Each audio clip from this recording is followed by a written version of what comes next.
Muy buenas, ¿qué tal? Bienvenidos al canal, bienvenidos a Top 10 Live Noticias. No estoy en directo con vosotros hoy porque, bueno, creo que es importante grabar este vídeo para que quede ahí, para que podáis compartirlo, para que podáis comentarlo, para que podáis valorarlo íntegramente. A veces en los directos se escapan cosas y os voy a dejar un vídeo que creo que es importante que tengamos en cuenta, ¿vale? Como veis, el título es La importancia del cuarto poder y me vais a decir, ¿cuál es el cuarto poder? Bueno, pues evidentemente el cuarto poder es la prensa. La prensa.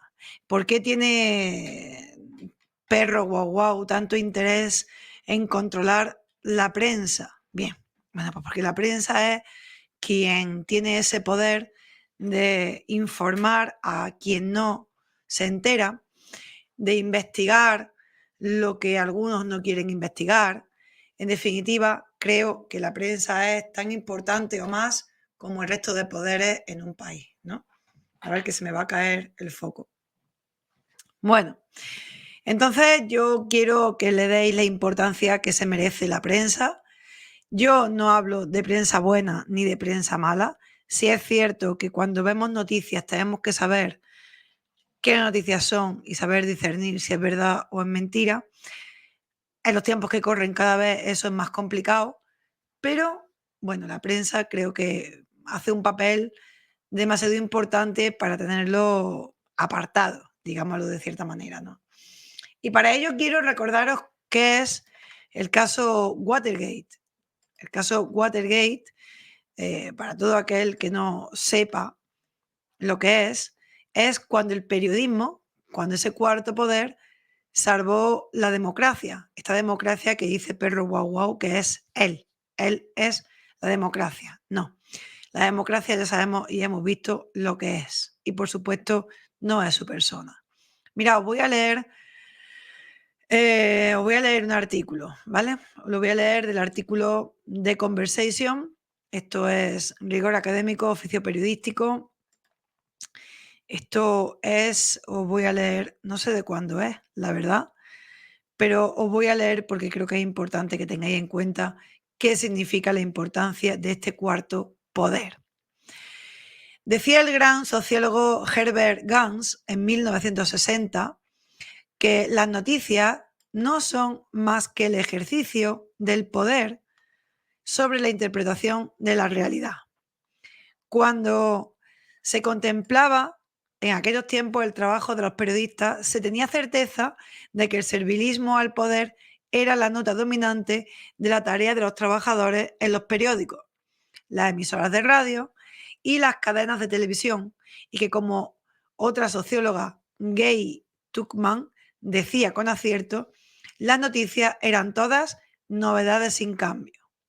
Durante siglos ya, el periodismo ha podido ser, y sigue siendo, una simple costra de conocimiento común, dominado por los intereses de las fuentes que proporcionan la mayoría de los datos, las fuentes del poder. Sabemos muy bien, porque lo hemos visto hoy en día, que el oficio periodístico, como el propio ser humano, puede degradarse hasta los más bajos instintos. Y vemos a todos aquellos que están untados. La prueba del mal periodismo la tenemos, desgraciadamente, ante nuestros ojos todos los días, porque esta profesión es una de las pocas que está sometida a vigilancia pública constante, lo que es bueno y malo a la misma vez. Los periodistas hacen su trabajo ante los ojos y oídos de los lectores, los oyentes, los espectadores, y eso les hace particularmente vulnerables y débiles. Sin embargo, el periodismo también puede elevarse hasta constituir un ejemplo para la sociedad. El comportamiento ejemplar de algunos periodistas en medios como la prensa, la televisión o la radio los convierte en modelos de honestidad y de ejercicio de democracia. Y esto es lo que ocurrió en el caso Watergate. Podemos atribuirlo ahora mismo, por ejemplo, pues a prensa como The Objective o El Confidencial, que son los que se han dedicado a sacar todos los titulares y han investigado sobre el caso Coldo, el caso Rubiales, el caso Bego y todo lo que está ensuciando ahora mismo y enmarañando al partido de ya sabéis quién. Aquel caso, el caso Watergate, cambió para siempre la sociedad moderna, a los periodistas y al ideal que esta profesión debe tener. Y os explico, ¿vale? El 17 de junio de 1972, unos ladrones que habían entrado en la sede del Partido Demócrata en el edificio Watergate de Washington fueron detenidos. Se trataba de fontaneros, espías y delincuentes al servicio del gobierno de Richard Nixon, el entonces presidente de los Estados Unidos. La misión de estos gángsters,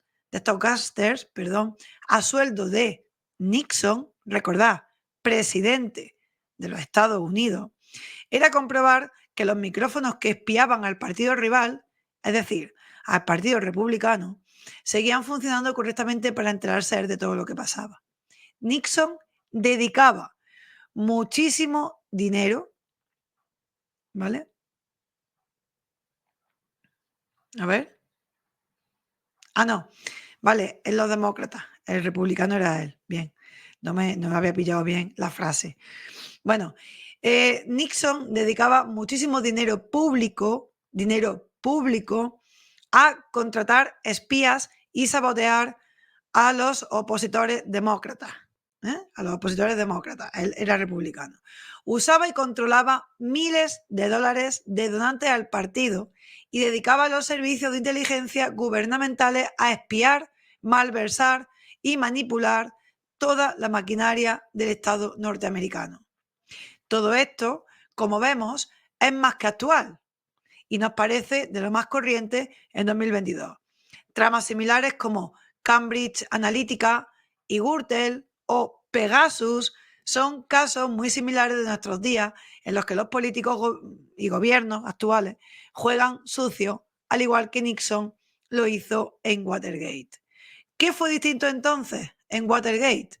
¿Por qué fue tan importante este caso? Bien, cuando el asunto del robo en la sede demócrata llegó a The Washington Post, el equipo directivo de este periódico tomó la decisión fundamental de seguir el caso, de investigar el caso, como ha hecho The Objective o ha hecho el Confidencial.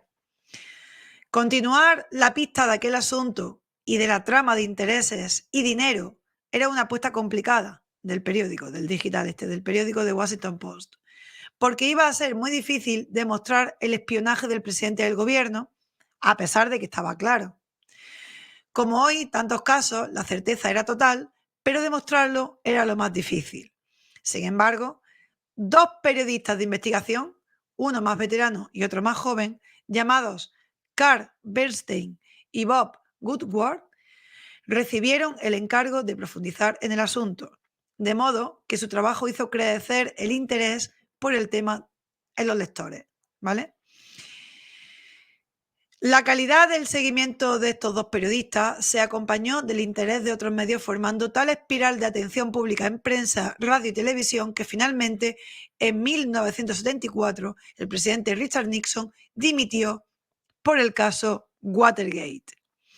Los dos periodistas de investigación consiguieron probar que Nixon tenía una red de corrupción y malversación de fondos que afectaba al Departamento de Justicia, al FBI y a los jueces de la Corte Suprema, con los que el presidente intentó además encubrir los hechos y esconder lo ocurrido.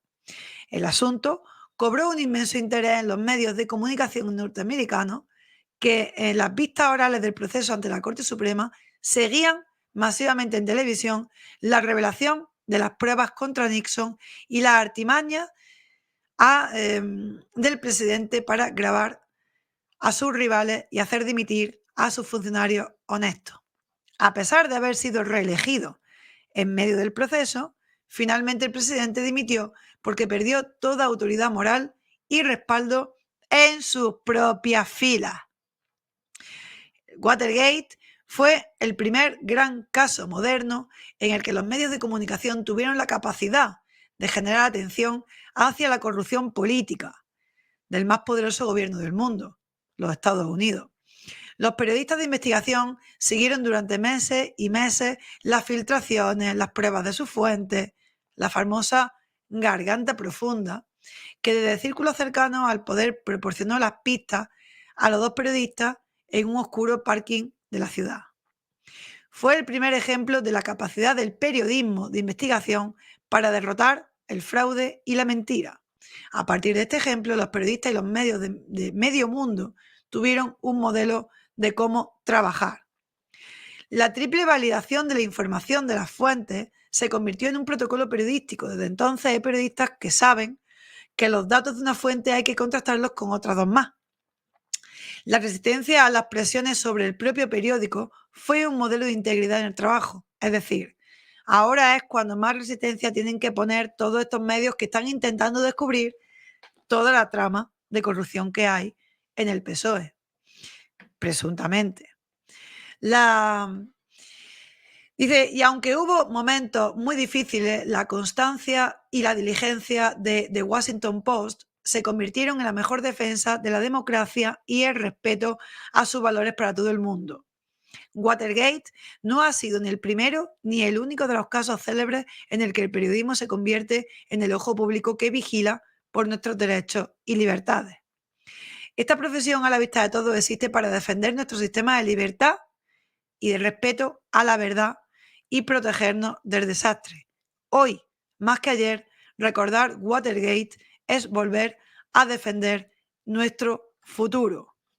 Por eso he decidido grabar este vídeo, para que lo tengáis en cuenta, para que refresque vuestras memorias y para que sepáis el momento en el que estamos viviendo. Mirad, Paul Joseph Goebbels, nacido en octubre de 1897, fue un político alemán que ocupó un cargo en el Ministerio de Ilustración Pública y Propaganda del Tercer Reich, ¿vale? Entre 1933 y 1945. Es el colaborador más cercano a Adolfo y era conocido por su talento como orador. ¿Bien? Evidentemente sabían que lo más importante era la publicidad y era la propaganda y era la prensa y era la única forma de llegar a la gente, manipulando a través de la prensa. Por lo tanto, prohibiendo toda la prensa libre que pudiera pelear contra ellos, ¿no? Nunca más parecido a lo que estamos sufriendo ahora mismo, ¿no? Creo que es importante destacar este tema y que quede ahí, que lo tengáis, que cada X tiempo le peguéis una revisión. Es un vídeo que es atemporal, porque el caso Watergate creo que es uno de los casos más famosos en los que el cuarto poder hizo lo que tenía que hacer y por supuesto ahora el cuarto poder lo quieren acabar, lo quieren fulminar. Así que aquí os lo dejo, ¿vale? Creo que es interesante, chicos. Nos vemos. Nos vemos a las 7 en Top 10 Fusión, ya sabéis, en el canal de los directos de tarde. Sed buenos. Chao.